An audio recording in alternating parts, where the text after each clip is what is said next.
اعوذ باللہ من الشیطان الرجیم بسم اللہ الرحمن الرحیم الحمد للہ رب العالمین۔ السلام علیکم دوستو، کیا آپ کو معلوم ہے اللہ تعالیٰ نے یہ جو کائنات بنائی اور اس کائنات میں جب فرشتوں کو حکم دیا کہ آدم کے آگے جھک جاؤ، تو فرشتوں نے آدم کے آگے سجدہ کیا سوائے ابلیس کے، اور وہ جنوں میں سے تھا، جس کا ذکر اللہ تعالیٰ قرآن مجید کی سورہ کہف کی 50ویں آیت میں کرتا ہے۔ اس واقعے کے وقت ایک دوسرا واقعہ پیش آیا تھا۔ اس واقعے میں اللہ تعالیٰ نے آدم علیہ السلام سے لے کر قیامت تک آنے والے تمام انسانوں کی روح کو عالم ارواح میں جمع کر کر ان سے گواہی لی تھی کہ بتاؤ، کیا میں تمہارا رب نہیں ہوں؟ ہماری روح نے، تمام انسانوں کی روح نے یہ گواہی دی تھی، بے شک اے اللہ آپ ہی ہمارے رب ہیں۔ ہاں، پھر اس کے بعد وہ انسانوں کو بھلا دیا گیا۔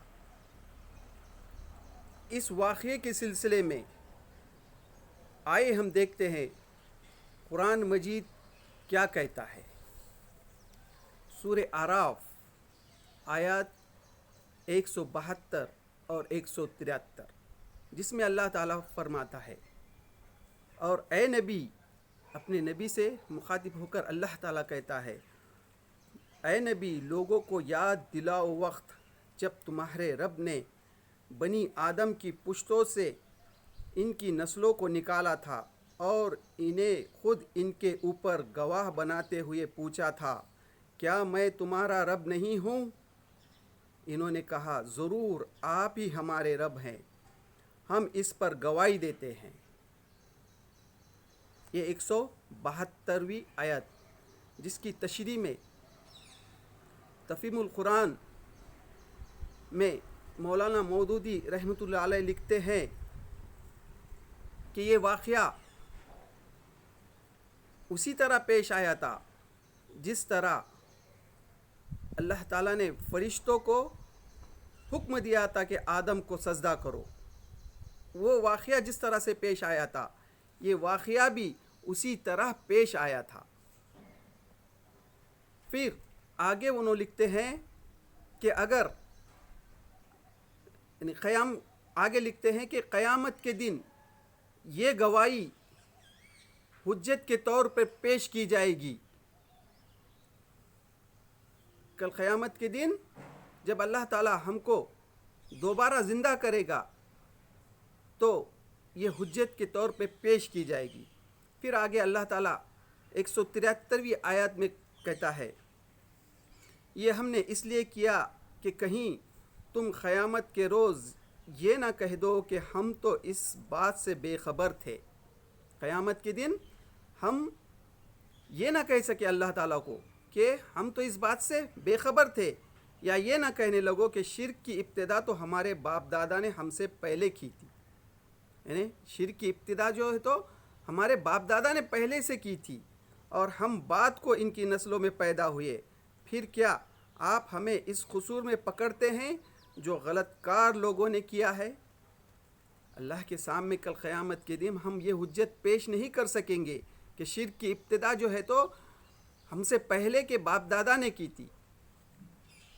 ہاں، تو اس کی آیت کی تشریح میں مولانا مودودی ایک سوال لکھتے ہیں، کہتے ہیں کہ اگر یہ واقعہ پیش آیا تھا تو ہم کو کیا یاد ہے وہ واقعہ؟ تو اس کے جواب اس میں لکھتے ہیں کہ ہاں، اگر یہ واقعہ اگر انسانوں کو یاد ہوتا تو اللہ تعالیٰ نے جو یہ دنیا میں ہم کو امتحان کے لیے بھیجا ہے تو امتحان کے کوئی معنی ہی نہیں رہتے.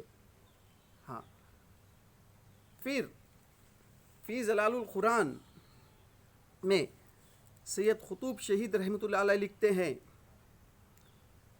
یہاں پر بھی آپ اس میں ایک سوال لکھتے ہیں کہ اگر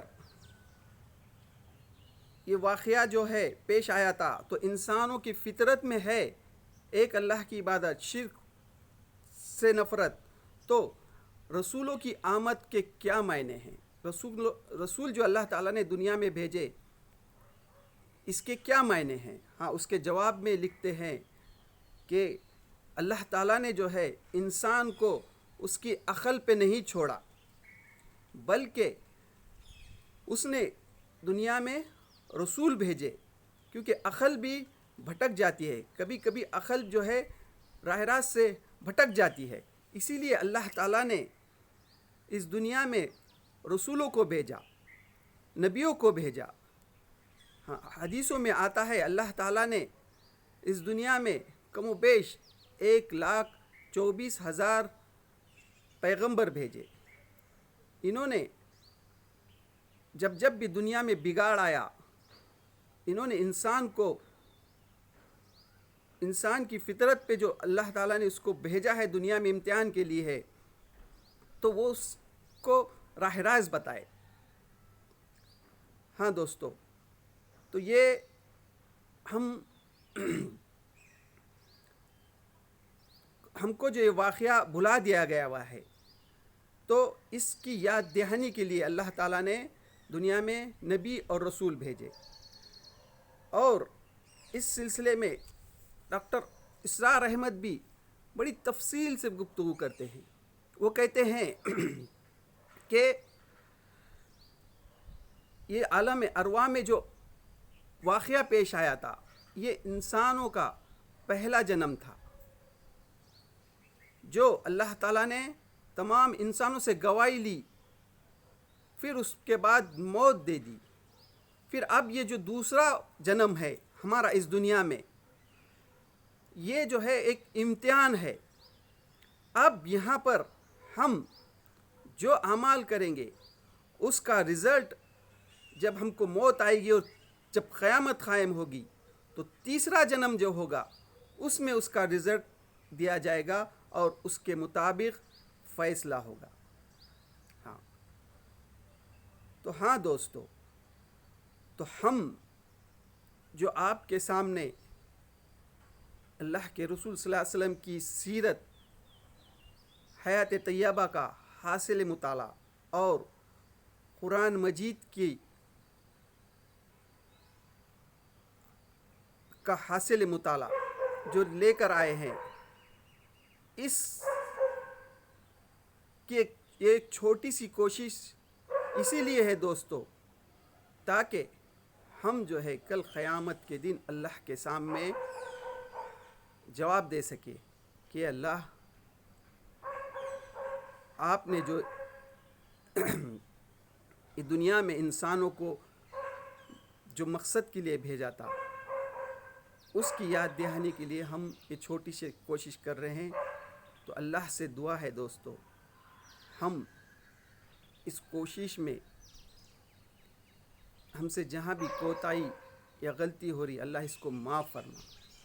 اور دوستو، اگر آپ کو لگ رہا ہے کہ ہم یہ جو کوشش کر رہے ہیں واقعی میں صحیح ہے، تو آپ ہمارے اس چینل کو سبسکرائب کیجئے اور زیادہ سے زیادہ اپنے دوست، رشتہ دار، احباب میں شیئر کیجئے. اور کچھ نہیں، بس ہمارے ان ویڈیو کو آگے شیئر کیجئے. اور اس سے ہمارا مقصد صرف یہ ہے دوستو کہ لوگ جو ہے قرآن مجید جو اللہ کی کتاب ہے اس کے پیغام کو سمجھے، اس کو پہ غور و فکر کرے اور اس کے پیغام کو لے کر ساری عالم میں پھیل جائے. اس کے پیغام کو دنیا کے 8 بلین 800 کروڑ انسانوں تک پہنچانے کی فکر کر اٹھے. اللہ تعالی ہم قرآن مجید کی تعلیمات کو جو سمجھنے کی کوشش کر رہے ہیں اس کی صحیح سمجھ نصیب عطا فرما، اور قرآن مجید کی تعلیمات کے مطابق زندگی گزارنے کی توفیق دے، اور ہم سے جہاں بھی غلطی کوتاہیاں ہو رہی ہے اس کو معاف کر. وآخر دعوانا الحمد للہ رب العالمین.